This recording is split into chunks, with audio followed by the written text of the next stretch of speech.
राजनाथ सिंह जी, श्रीमती प्यारी प्रतापी देवी जी और प्रमोद जी, आदरणीय सांसद महोदय, समस्त शहीद जनों के परिवार गण, एनसीसी के कैडेट्स, पुलिस महकमे के ड्यूटी में तैनात लोग, देवियों और सज्जनों, आज मैं खुद को गौरवान्वित महसूस कर रहा हूं कि मुझे राम समाज के परिवार ने इस समारोह में शामिल होने का मौका दिया और एक मौका दिया कि मैं उन सब साथियों को याद कर सकूं, अपनी श्रद्धांजलि अर्पित कर सकूं जो मेरे साथ 1999 में कारगिल वॉर के दौरान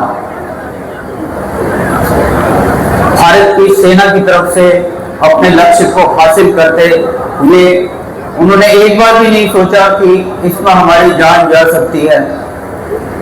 अपने लक्ष्य को हासिल किया, चाहे उसमें उनको प्राण न्यौछावर ही क्यों ना करना पड़े।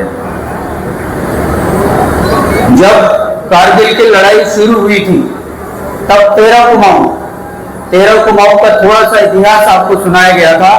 वो ऐसी पलटन है जिसमें आखिरी गोली आखिरी जवान तक लड़ने का एक इतिहास रचा है और पूरे देश के लिए नहीं, पूरी दुनिया के सैनिकों के लिए, सेनाओं के लिए एक उदाहरण प्रस्तुत किया है। मेजर शैतान सिंह भाटी के अंदर पूरी चार्ली कंपनी अपना 1 इंच भी जमीन देने को तैयार नहीं थी, अपना सर्वोच्च न्यौछावर कर दिया और चाइनीज की 1300 से ज्यादा लोगों को खत्म कर दिया। चाइनीज उससे आगे नहीं बढ़े, रजांगला की पहाड़ी से आगे नहीं बढ़ेगा। तो 99 में जब कारगिल युद्ध शुरू हुआ तो 13 कुमाऊं सियाचिन की चोटियों पर तैनात थी और उसी समय आज जो वीर राम समझ को हम याद कर रहे हैं, 2 साल की उनकी सर्विस थी और सियाचिन की सबसे ऊंची चोटी पर वो लोग तैनात थे, ब्रावो कंपनी के साथ तैनात थे। हम लोग वहां से जुलाई में नीचे उतरे और अगस्त 15 को हमें फिर हुक्म मिला कि चंद एक पहाड़ियां ऐसी हैं जहां पर घुसपैठी अभी भी बैठे हुए हैं और हमारी फौज की हरकतों पर नजर बैठे हुए हैं, हमें नुकसान पहुंचाने की कोशिश करते हैं, चाहे वो आर्टिलरी के फायर से हो या डायरेक्ट फायरिंग वेपन से हो या अपने और भी कोई और आले जो वो इस्तेमाल करना चाहते थे।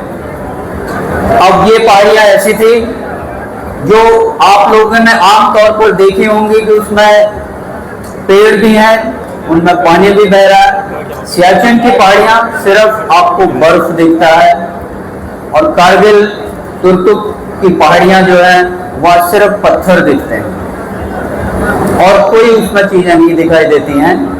ऐसी कठिन पहाड़ियां 18,000 से ऊंची उनकी ऊंचाई थी।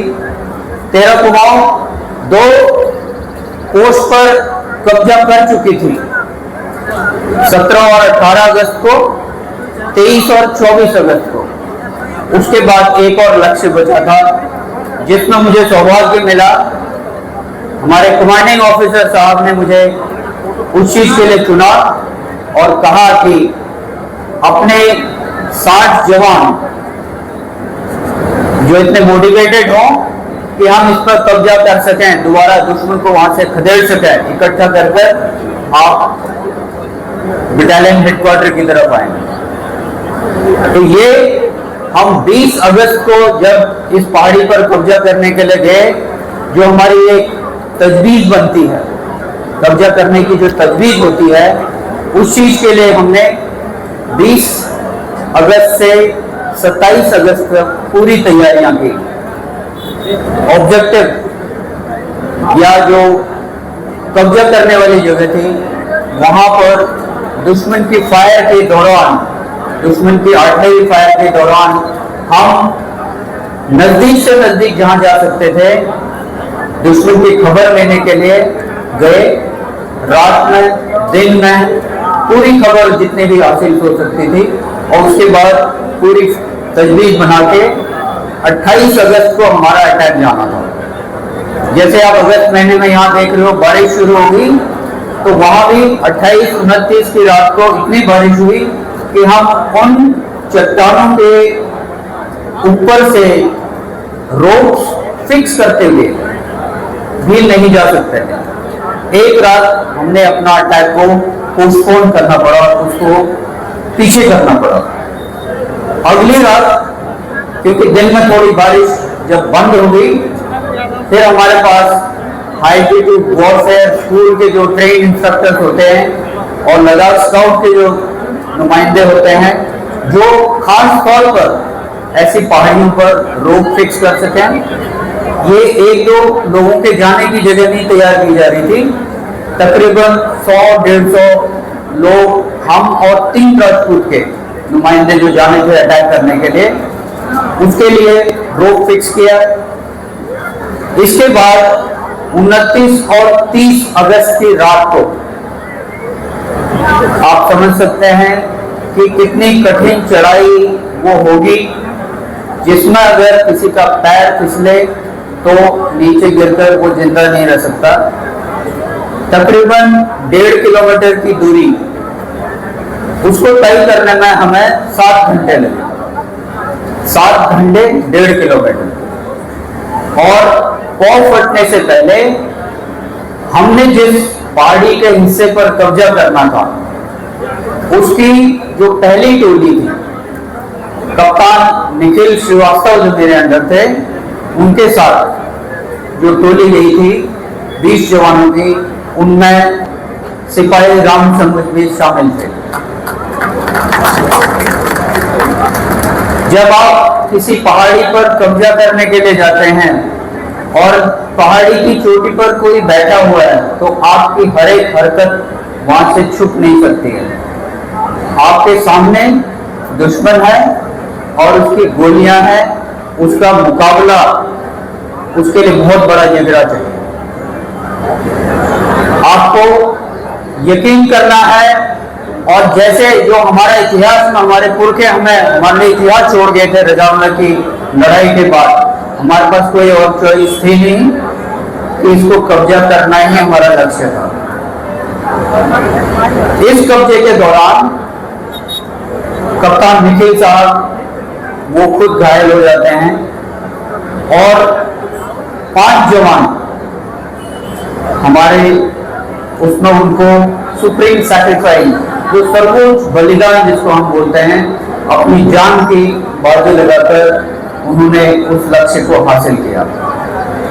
इसके बाद दुश्मन ने बहुत कोशिश की उस कब्जा किए हुए जगह को वापस लेने के लिए, लेकिन ये सारी कोशिशें नाकाम रही। अगले 5 दिन तक घमासान दोनों तरह से लड़ाई चलती रही और 3 सितंबर को बहुत सारी आर्टिलरी फायर, बहुत सारे मिसाइल और बहुत सारे मशीन गन फायर के साथ फिर पाकिस्तानी टुकड़ियों ने कब्जा करने की कोशिश की 56-85 पर। उसको भी हमने विफल किया भारी कीमत के साथ। 5 जवान हमारे शहीद हुए थे जिस दिन हमने कब्जा किया, लेकिन जब दुश्मन ने उसको दोबारा कब्जा करने की कोशिश की, हमसे छीनने की कोशिश की, तो उस दिन 9 सैनिकों ने अपना सर्वोच्च बलिदान दिया और 12 लोग हम जख्मी हो गए थे, जिसमें मैं शामिल था। इसलिए अपने काम को पूरा करने के लिए, देश की भूमि को सुरक्षित रखने के लिए जो कीमत चुकानी पड़ती है, वो एक सैनिक के लिए कोई बड़ी कीमत नहीं होती। वो एक बार भी नहीं हिचकिचाता कि इसमें इसका क्या होने वाला है, इसके परिवार का क्या होने वाला है। इसलिए मैं उन परिवारजनों को, उन माताओं को, उन पिताओं को, भाइयों को, बहनों को, उनकी पत्नियों को, बच्चों को नमन करना चाहता हूं, जिसको जैसे आज शहीद परिवारजन आप हैं घर, उनके लिए कितना भावुक पल है। जो चले गए वापस नहीं आ सकते हैं, उनकी सिर्फ यादें रहेंगी। अगर ये मार्टर्स, ये शहीद उस समय सोचने लगते कि मैं क्यों जाऊं, दूसरा क्यों ना जाए, तो शायद हम अपने लक्ष्य हासिल नहीं कर सकते। शायद हम दुश्मन को पूरा मौका दे देते जो भी वो करना चाहते हैं। जो पूर्व सैनिक इस समारोह में शामिल हुए हैं, उनको भी मैं नमन करता हूं कि इन्होंने अपने पूरे सर्विस करियर में कभी दो बार नहीं सोचा होगा कि मेरा काम क्या है, मैं इसको कैसे करूंगा। जब इनको मौका मिला, जब इनको कोई काम दिया गया, उन्होंने पूरी तत्परता से उसको पूरा किया और आज भी इतने जोश के साथ वो इस समारोह में शामिल हो रहे हैं। मुझे बहुत खुशी है कि जिस प्रकार से इस समारोह में अपार जनता शामिल हुई है।